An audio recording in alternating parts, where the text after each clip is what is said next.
नमस्कार, good news Bharat के YouTube channel में आप सभी दर्शकों का स्वागत है। मैं हूं संजीव कुमार शर्मा और आइए देखते हैं आजमगढ़ की कुछ खबरें फटाफट अंदाज में।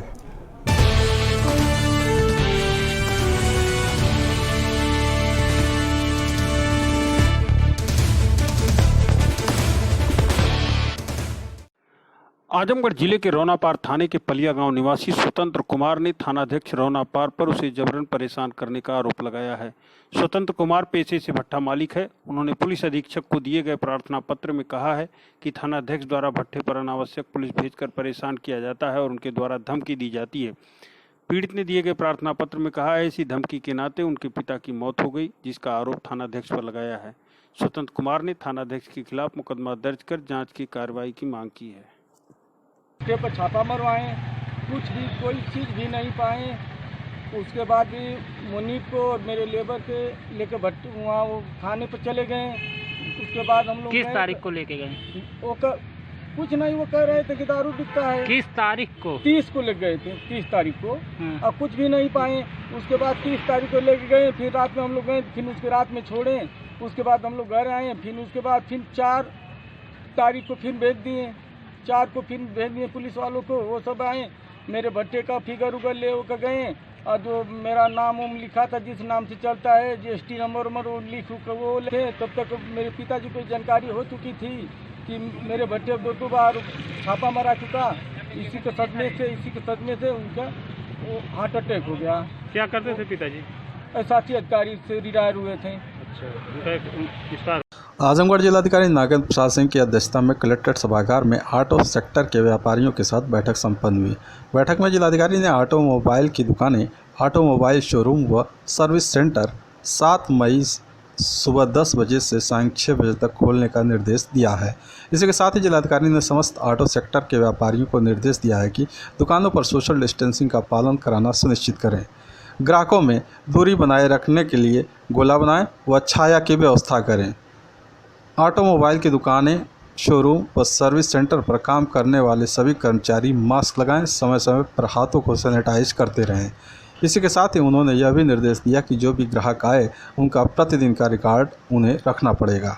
ऑटोमोबाइल सेक्टर के सारे लोगों को बुलाया था यहाँ और उनको जितने भी प्रिकॉशन रखने हैं उनकी पूरी ट्रेनिंग दी गई।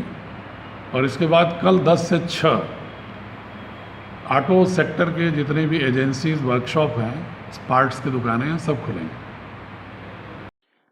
आजमगढ़ जिले के पवई थाने के ग्राम ओरिल निवासी जियालाल केवट ने आजमगढ़ जिले की फूलपुर विधानसभा से एकमात्र भाजपा विधायक अरुणकांत यादव व उनके साथियों पर मकान का ताला तोड़कर सामान फेंकने का आरोप लगाया है। उसका आरोप है कि उसने थाने में तहरीर दिया लेकिन कोई कार्रवाई नहीं हुई। पिछले 5 दिनों से उनके साथियों का उसके कमरे पर कब्जा है। वह जिलाधिकारी आजमगढ़ के यहाँ पहुंचा, जिस पर आजमगढ़ के जिलाधिकारी ने संज्ञान लिया और पूरे मामले की जांच फूलपुर के SDM और CO को सौंप दी है। कहा रिपोर्ट आने के बाद उचित कार्रवाई की जाएगी। जबरन ताला तोड़ करके उसमें उनके आदमी रह रहे हैं। DM साहब को हमने दरखास्त दे दिया। DM साहब SDM साहब को फ़ोन करके हमारे सामने कहे हैं। फूलपुर से एक जियालाल केवट मुझसे मिले थे कि उनकी ज़मीन पर स्थानीय विधायक ने अनावश्यक हस्तक्षेप करके कब्जा किया है, उनको बेदखल किया है। इसकी जांच हमने SDM फूलपुर और CO फूलपुर को ज्वाइंटली दिया है। जो तथ्य आएंगे उसके अनुरूप कार्रवाई होगी। जिंदा आदमी की मृत्यु हो सकती है, लेकिन मरे हुए आदमी को जिंदा होने की बात आप लोगों ने नहीं सुनी होगी, लेकिन आजमगढ़ में यह सच साबित हुआ है। इसको सच साबित किया है संघर्षों के पर्याय बन चुके मृतक संघ के अध्यक्ष लाल बिहारी मृतक ने, जिन्हें 30 जुलाई 1976 को अभिलेखों में मृत घोषित कर दिया गया और गांव की गलियों से लेकर प्रदेश की विधानसभा और देश की संसद तक 18 साल तक संघर्ष किया। उनके संघर्षों की गवाह रही आजमगढ़ से लेकर अंतर्राष्ट्रीय स्तर की मीडिया, जिसने उनके हर कदम के संघर्ष को उनकी आवाज़ बनकर सरकार तक पहुंचाया। तब जाकर प्रशासन ने उनको मुर्दा से जिंदा किया। 30 जून 1994 को पुनः लाल बिहारी जिंदा हुए और उनका नाम अभिलेख में दर्ज किया गया। हर वर्ष वह अपने दूसरे पुनर्जन्म के अवसर पर यानी 30 जून को और 30 जुलाई को जीवित मृतक दिवस मनाते हैं और उस दिन असहाय लोगों की मदद करते हैं। उनकी इस घटना के बाद उन्होंने मृतक संघ बनाया और सैकड़ों लोगों को, ऐसे पीड़ित लोगों को अभिलेखों में जीवित कराया। ऐसे लाल बिहारी मृतक जिन्होंने अपने वास्तविक 65वें जन्मदिन पर माता पिता को चरण स्पर्श कर उनसे आशीर्वाद मांगा और उन्होंने कोरोना महामारी रोकथाम के लिए जनता से अपील भी किया है। कहा है कि देश में लॉकडाउन, कोरोना वायरस की महामारी से जनता जंग लड़ रही है। गरीब मेहनतकश मजदूर प्रदेश के शहरों में फंसे हैं, पैदल चलने के लिए मजबूर हैं, भूखमरी के शिकार हो रहे हैं। आप अपने घरों में रहें, मुंह पर मास्क लगाएं, दूरी बनाएं। डॉक्टर, नर्स, सफाई कर्मी, पुलिस अधिकारी, कर्मचारी, मीडिया आदि का सम्मान करें। यही कोरोना के रोकने के प्रति सच्ची लड़ाई होगी। मृतक अपने 65वां जन्मदिन पर आप लोगों से हाथ जोड़कर प्रणाम करता हूँ। माँ ने मुझे 6 मई 1955 में जन्म दिया है। उनके चरणों में कोट कोट नमन वंदन करता हूँ। आप अपने घर में रहें, सुरक्षित रहें, मुंह पर मास्क लगाएं, दूरी बनाकर रहें। धन्यवाद। आजमगढ़ जिले में लॉकडाउन 3 के दौरान दुकानें तो खुली, लेकिन सोशल डिस्टेंसिंग का पालन नहीं हो रहा। लोग दुकानों पर भीड़ की तरह ही जा रहे हैं, जिसके चलते पुलिस को घूम घूम कर लोगों को सोशल डिस्टेंसिंग का पालन करने के लिए अनाउंसमेंट करते देखा गया। बता दें कि आजमगढ़ जिले को ऑरेंज जोन में रखा गया है, जिसके तहत जिलाधिकारी ने कुछ शर्तों के साथ दुकानों को खोलने की इजाज़त दे दी है। लेकिन दुकान खुलने के बाद लोग कोरोना संक्रमण से बचाव का ध्यान न देते हुए दुकान पर भीड़ की तरह इकट्ठा हो जा रहे हैं। शहर क्षेत्र के कई इलाकों में दुकानें खुली तो लोग मजमा लगा लिए। पुलिस को घूम घूम कर लोगों को हिदायत देती नजर आई। साथ ही दुकानदारों को सख्त चेतावनी दी गई कि आप लोग अपनी दुकानों पर सोशल डिस्टेंसिंग का पालन कराएं, अन्यथा सख्त कार्रवाई की जाएगी। वहीं शहर के लोगों का कहना है कि लोगों को सोशल डिस्टेंसिंग का पालन करना चाहिए ताकि हम सभी लोग कोरोना संक्रमण से बच सकें। या टेंट से बनाए ताकि सोशल डिस्टेंसिंग का पालन पूरी तरह कराया जा सके। सार्वजनिक स्थानों पर फेस कवर या मास्क लगाना अनिवार्य है। सोशल डिस्टेंसिंग का पालन होना चाहिए, जिससे हमें कोरोना वायरस से बचाव मिलेगा। जो भी दुकानें धीरे धीरे खुल रही हैं, एक सराहनीय काम है, लेकिन जनता को भी इसमें समझना चाहिए कि चाहे कोई मोबाइल ख़रीदने जा रहा हो, चाहे बर्तन खरीदने जा रहा हो, चाहे कपड़ा, किसी भी सामान खरीदारी करता है तो वो थोड़ी दूरी बना के, डिस्टेंस बना कर वो खड़े और मुंह पे मास्क लगा कर जाए, जिससे हम सुरक्षित रह सकें। इसी में देश की भलाई है, आपकी भलाई है, आपके परिवार की भलाई है। आजमगढ़ जिलाधिकारी नागेंद्र प्रसाद सिंह ने बताया कि जो प्रवासी मजदूर बाहर से आ रहे हैं उन्हें 15 दिन का खाद्यान्न और दिहाड़ी मजदूर की श्रेणी वालों को 1000 रुपये भी मिलेगा। डीएम ने बताया कि राज्य सरकार ने प्रवासी मजदूरों के लिए 2 व्यवस्था किया है। प्रवासी मजदूर जो बाहर से आ रहे हैं उन्हें 15 दिन का खाद्यान्न के साथ सरकार ने निर्देश दिया है कि जो लोग 1000 की पात्रता में आते हैं, यानी दिहाड़ी मजदूर की श्रेणी में, उन्हें 1000 रुपये भी दिए जाएँ। डीएम ने बताया कि बैठक कर राज्य सरकार के निर्देशों को अधिकारियों को बता दिया गया है। ऐसे पात्र लोगों को सरकार द्वारा जो सुविधाएं दी जा रही हैं, प्रवासी मजदूरों को वो दिया जाए। जो प्रवासी मजदूर आ रहे हैं, राज्य सरकार ने उनकी 2 व्यवस्थाएं किया है। एक तो 15 दिन का उनके लिए खाद्यान्न, उस खाद्यान्न में दाल, तेल, मसाले, नमक सभी है, गेहूँ चावल के अलावा। साथ ही ये भी निर्देश है कि अगर इस प्रवासी मजदूरों में जो लोग मुख्यमंत्री द्वारा निर्धारित 1000 रुपये वाली योजना से आच्छादित होते हैं, दिहाड़ी मजदूर वाली, उनको भी आच्छादित किया जाए।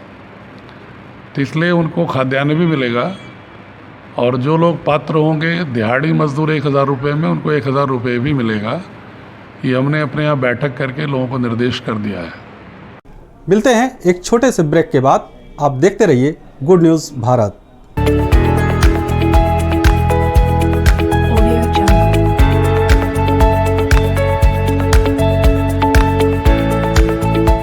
ब्रेक के बाद एक बार फिर आपका स्वागत है। आइए देखते हैं आजमगढ़ की खबरें फटाफट अंदाज में। आजमगढ़ जिले में मंगलवार की शाम तेज आंधी के साथ ही झमाझम बारिश में सूरा के प्रेमी भीगते हुए शराब की खरीदारी करते नजर आए, जिसका वीडियो वायरल हुआ है। बता दें कि लॉकडाउन 3 के दौरान आजमगढ़ जिले को ऑरेंज जोन में रखा गया है, जिसके तहत कुछ शर्तों के साथ दुकानों को खोलने की इजाज़त दी गई है। इसमें देशी विदेशी शराब और बियर की दुकान भी सम्मिलित है। जो सुबह 10 बजे से शाम 7 बजे तक खोलने का आदेश हुआ है। मंगलवार की शाम करीब 6 बजे के करीब जिले में तेज आंधी के साथ झमाझम बारिश शुरू हो गई। इस दौरान देशी शराब की दुकान पर लोग भीगते हुए मदरा की खरीदारी में व्यस्त दिखे, जिसका वीडियो सदर तहसील क्षेत्र के सुम्भी गांव निवासी एक युवक ने बनाकर वायरल कर दिया। आजमगढ़ जिलाधिकारी नागेंद्र प्रसाद सिंह ने सदर तहसील के कम्युनिटी किचन और राहत किट का निरीक्षण किया। तहसील के बाहर दुकान में चलने वाले किचन पर डीएम ने नाराजगी जताई। पर्याप्त जगह न होने पर तहसील परिसर में स्थापित करने का उन्होंने निर्देश दिया। साथ ही तहसीलदार को निर्देश दिया कि खाना बनाने वाले कर्मचारियों को कैप, मास्क और ग्लव आदि की व्यवस्था कराएं। साफ सफाई की व्यवस्था सुनिश्चित रहे। तहसील सदर में तैयार किए जा रहे राहत किट का भी उन्होंने निरीक्षण किया। राहत किट में 10 किलोग्राम आटा, 10 किलो चावल, 2 किलो दाल, 1 लीटर तेल, 5 किलो आलू, 2 किलो भुना चना, 250 ग्राम हल्दी, 250 ग्राम धनिया, 250 ग्राम लाल मिर्च पाउडर, 500 ग्राम नमक, सभी सामानों का उन्होंने तौल कराकर उनका वजन चेक किया। आजमगढ़ जिलाधिकारी नागेंद्र प्रसाद सिंह ने बताया कि जिले में अब तक अन्य प्रदेशों से 396 लोग आए हैं। डीएम ने बताया कि अन्य प्रदेशों से जो प्रवासी आ रहे हैं उन्हें नियंत्रित तरीके से ट्रेन या बस द्वारा निर्धारित जगहों पर लाया जा रहा है। उनका स्वास्थ्य परीक्षण कर होम क्वारंटाइन जिला प्रशासन कर रही है। ऐसे लगभग 396 लोग अब तक जिले में आ चुके हैं। विभिन्न प्रांतों से 396 लोग कल तक आए थे। अनवरत उनके आगमन का सिलसिला जारी है, लेकिन अब जो लोग भी आ रहे हैं वो ज़्यादातर नियंत्रित रूप से आ रहे हैं और उनको रोडवेज बसों या ट्रेन द्वारा कतिपय निर्धारित गंतव्य स्थल पर लाकर और यहाँ पर उन्हें होम क्वारंटाइन किया जा रहा है। यदि उनके लक्षण नहीं है तो कुल 396 लोग अब तक आए हैं। आजमगढ़ जिलाधिकारी नागेंद्र प्रसाद सिंह ने कोटेदारों को रोस्टर के आधार पर खाद्यान्न देने के लिए संबंधित अधिकारियों को निर्देश दिया है। बता दें कि प्रधानमंत्री गरीब कल्याण अन्न योजना के तहत 5 किलोग्राम निःशुल्क चावल प्रति व्यक्ति की दर से प्रति माह वितरित किया जा रहा है। इसके लिए अप्रैल से जून तक राशन कोटेदारों को निर्गमित किए जाने के लिए नायब तहसीलदार व उसके समकक्षीय किसी अधिकारी को पर्यवेक्षणीय अधिकारी के रूप में नामित किया गया है। जिलाधिकारी ने 15-15 दिन का रोस्टर निर्धारित कर कोटेदारों को 100% खाद्यान्न उपलब्ध कराने के लिए निर्देश दिया है, जिससे कि भारत सरकार की योजनाओं का पूर्ण लाभ लाभार्थियों को प्राप्त हो सके। यूपी में एक आजमगढ़ से बड़ी खबर है। कोरोना महामारी रोकथाम की दिशा में एक राहत भरी खबर है। 43 दिनों के बाद आजमगढ़ पूरी तरह कोरोना मुक्त हो गया। डॉक्टरों के बेहतर देखरेख व इलाज के बाद मुबारकपुर के चक सिकटी नयापुरा कस्बे के सभी कोरोना संक्रमित 8 मरीजों का रिपोर्ट नेगेटिव आ गया है। इसमें 4 लोगों की रिपोर्ट पहले ही नेगेटिव आ चुकी थी। 4 लोगों की रिपोर्ट बुधवार यानी 6 मई को नेगेटिव आई है। इसलिए अब फिलहाल 6 मई की तारीख में कोई भी कोरोना का एक्टिव पेशेंट नहीं रह गया है। इस सूचना के बाद जहां जिला प्रशासन ने राहत की सांस ली है, वहीं आम जनमानस में भी इस खबर को लेकर लोग काफ़ी सुकून महसूस कर रहे होंगे। सभी को उम्मीद है कि यदि हाल फिलहाल कोई नया मरीज नहीं आता है तो आजमगढ़ जनपद बहुत जल्द ही ग्रीन जोन के दायरे में शामिल हो जाएगा। लेकिन जब तक ऑरेंज जोन के दायरे में है, सारे नियम कानून फिलहाल अग्रिम आदेश तक लागू रहेंगे।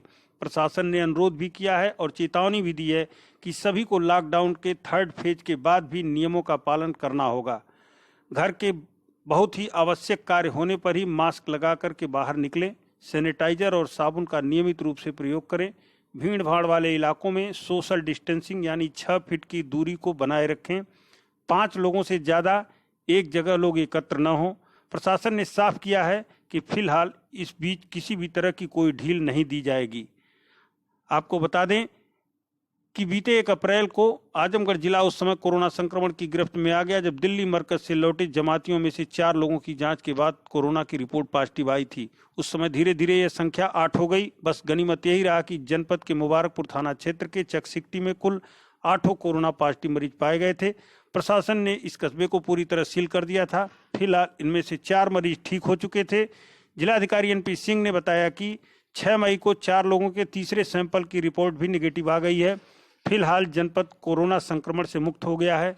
उन्होंने मुबारकपुर और चकसिकटी के लोगों को धैर्यपूर्वक रहने के लिए धन्यवाद दिया। बाकी की कहानी आप सुनिए डीएम एनपी सिंह की जुबानी। कुल 1196 सैंपल अब तक भेजे गए,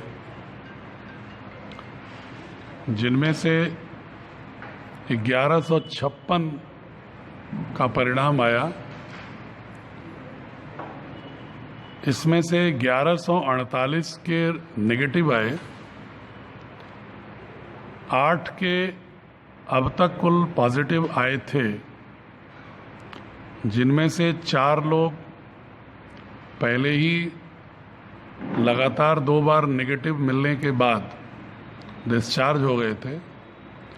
जो 4 शेष थे चकसिकटी के लोग, उनका भी लगातार दूसरा तीसरा सैंपल नेगेटिव आ गया। वो चारों लोग भी आज डिस्चार्ज हो गए। तो निष्कर्ष में आज की तारीख में जनपद आजमगढ़ में कोई भी कोरोना का एक्टिव केस नहीं है। लेकिन जनपद वासियों से मेरा आग्रह है कि इसमें चकसिकटी और मुबारकपुर के लोगों का भी मैं धन्यवाद दूंगा कि जब वहाँ पर कुछ बाहरी लोगों के आने पर, संपर्क में आने पर कुछ केसेस आए और प्रशासन ने उसे सील करके बाकी जगहों से उनको कट ऑफ किया, उन लोगों ने पूरे धैर्य, संयम और संकल्प का परिचय दिया उसी का। और वहाँ पर जो भी 300 सैंपलिंग की गई कांटेक्ट हिस्ट्री के अनुसार, उसमें लोगों ने मदद किया, डोर टू डोर में लोगों ने सहयोग किया, और ताकि उसके आधार पर भी जो खांसी बुखार वाले थे लोग, उनका भी कराया गया सैंपल। उसका परिणाम ये रहा कि सभी विभागों के प्रयास और जनता के प्रयास से आज की तारीख में कोई पॉजिटिव एक्टिव केस नहीं है।